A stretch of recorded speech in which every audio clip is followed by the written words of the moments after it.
प्रणाम। ओम साई राम। आप सभी का स्वागत हमारे इस YouTube चैनल साई अक्षरा में। आपके साथ मैं राजेंद्र। मित्रों, आपको पता है कि आज की भाग दौड़ भरी जिंदगी में हर व्यक्ति समस्याओं, तनाव और चुनौतियों से घिरा हुआ है।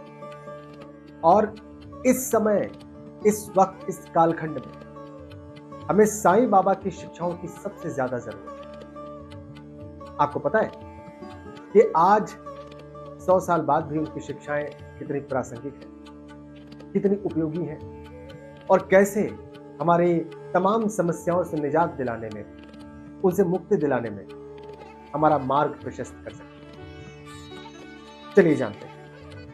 बाबा कहते थे श्रद्धा और सबूरी, यानी कि विश्वास रखो, श्रद्धा रखो और धैर्य रखो। लेकिन आज का इंसान सब कुछ बहुत जल्दी में हासिल कर लेना चाहता है, सब कुछ बहुत जल्दी प्राप्त कर लेना चाहता है, चाहे वो अच्छी नौकरी हो, चाहे पैसा हो, ऐश्वर्य हो, प्रसिद्धि हो, सब कुछ। लेकिन वो ये भूल जाता है कि ये सब कुछ फसल बोने और फिर उसको काटने की तरह है।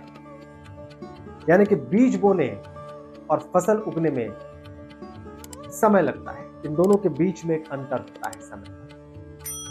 और धैर्य रखना पड़ता है उस व्यक्ति को जो बीज बोता है और फिर उसकी फसल काटना चाहता है।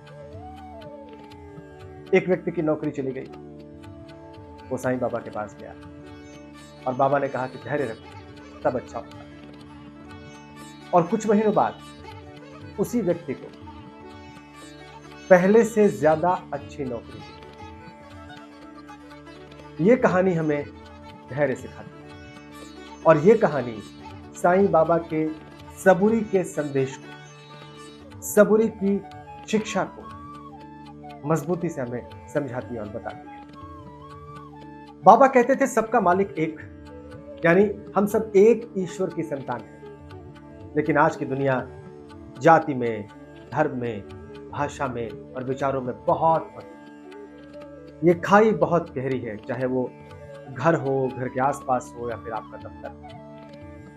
लेकिन बाबा ने हमेशा सिखाया कि सब एक ही ईश्वर की संतान है। और अगर आदमी ये मान ले, अगर आदमी ये स्वीकार कर ले, तो उसके मन में दूसरे मनुष्य के प्रति ईर्ष्या और नफरत जल्दी घर नहीं बना पाएगी, उसे स्थान नहीं मिलेगा और वो सबको अपना मानना शुरू करेगा, ये सोचकर कि हम सब एक ही परमात्मा, एक ही ईश्वर की संतान है। बाबा जब शिरडी में थे तो वो मंदिर और मस्जिद दोनों में अपने भक्तों को जाने को कहते थे। वो मंदिर जाने के लिए कहते थे, वो मस्जिद में नमाज दिलवाते थे, ताकि सभी भक्तों को ईश्वर की परम सत्ता और उसके एक होने का हमेशा भान रहे। बाबा कहते हैं भूखे को रोटी दो और प्यासे को पानी दो, लोगों की सेवा करो और यही सच्ची भक्ति है।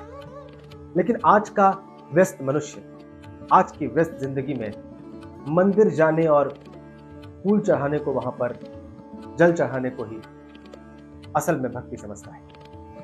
लेकिन बाबा ने हमेशा कहा कि नहीं, भक्ति सेवा में है, भूखे को रोटी खिलाने में, प्यासे को पानी देने में। एक भक्त रोज बाबा को फूल चढ़ाता था। बाबा ने कहा मुझे फूल चढ़ाने से कुछ नहीं, तुम भूखे को रोटी खिलाओ, सेवा करो। और जब उस भक्त ने ऐसा करना शुरू किया, तब जाकर उस भक्त को साईं भक्ति का असल मतलब, असल अर्थ समझ आ गया।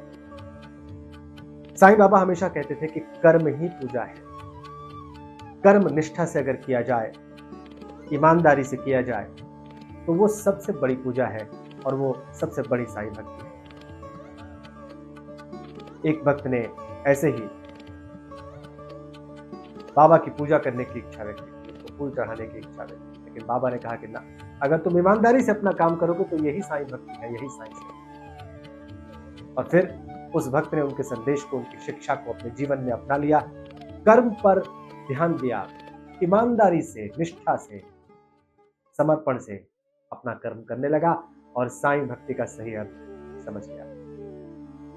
बाबा खुद बहुत सादगी से जीवन व्यतीत करते थे और हमेशा कहते थे कि जो व्यक्ति सादगी से जीवन जीता है वो बहुत कम तनाव में रहता है, उसके जीवन से तनाव बहुत दूर चला जाता है। लेकिन आज का मनुष्य ऐसा नहीं करता। उसे आर्थिक उन्नति चाहिए, बहुत पैसा चाहिए, बड़ा घर चाहिए, बड़ी गाड़ी चाहिए, लेकिन वो ये सब जुटाने में बहुत सारे तनाव पालता है, खुद को अस्वस्थ कर लेता है। लेकिन बाबा की शिक्षाएं उस मनुष्य के जीवन का तनाव दूर कर सकती हैं, और वो शिक्षा है सादगी। बाबा कहते थे कि सभी प्राणियों में ईश्वर है। इस संदेश का मतलब भी बहुत साफ है। किसी भी प्राणी को दुख पहुंचाना असल में भक्ति करना नहीं है, उसके उलट जाना है, ईश्वर के विपरीत जाना है। लेकिन किसी की सहायता करना, किसी को उसकी पीड़ा में मदद देना, मदद का हाथ बढ़ाना, यह है सच्ची भक्ति, यह है सच्ची श्रद्धा, और यह है ईश्वर के प्रति सच्चा समर्पण। और यही तो साईं बाबा कहा करते हैं। साईं बाबा के उपदेश जितनी 19वीं सदी में सार्थक थे, उपयोगी थे, अर्थपूर्ण थे, उतने ही आज भी हैं। उनके संदेश, उनकी शिक्षाएं जैसे कि श्रद्धा, सबूरी, सेवा, एकता, समर्पण, ये सब आज भी उतने ही प्रासंगिक हैं, और आपके जीवन से तमाम दुखों को, तमाम कठिनाइयों को, तमाम परेशानियों को, पीड़ा को, बीमारी को और तनाव को दूर कर सकते हैं। ये शिक्षाएं अपने जीवन में अपनाकर आप सच्चे साईं भक्त हो सकते हैं, अपने जीवन को अर्थपूर्ण बना सकते हैं, स्वास्थ्य लाभ ले सकते हैं, आनंद प्राप्त कर सकते हैं। हमेशा प्रार्थना करें कि हे साईं, हमें अपने रास्ते पर चलने की सामर्थ्य दें, शक्ति दें। अगर आपको ये अच्छा लगे तो आप हमारा चैनल जरूर सब्सक्राइब करें। साईं बाबा आपका मार्ग प्रशस्त करें। ओम साईं राम।